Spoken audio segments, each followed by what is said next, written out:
upon a time, a lion lived in a jungle. Who ruled the jungle? One winter day, a lion was slipping out of his cave.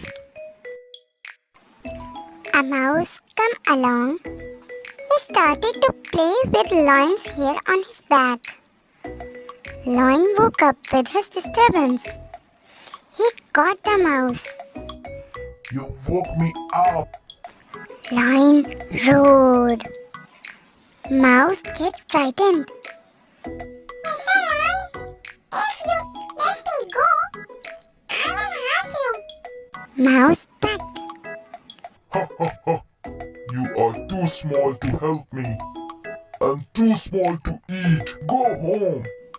Thank you, the mouse said and ran away. A few days later, the mouse heard the lion roaring.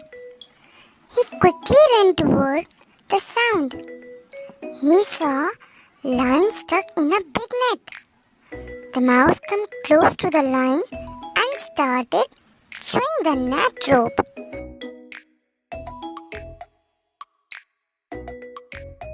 Soon the lion was free. I didn't think you could do it. Thank you, Lion said. After that, lion and mouse became a good friend.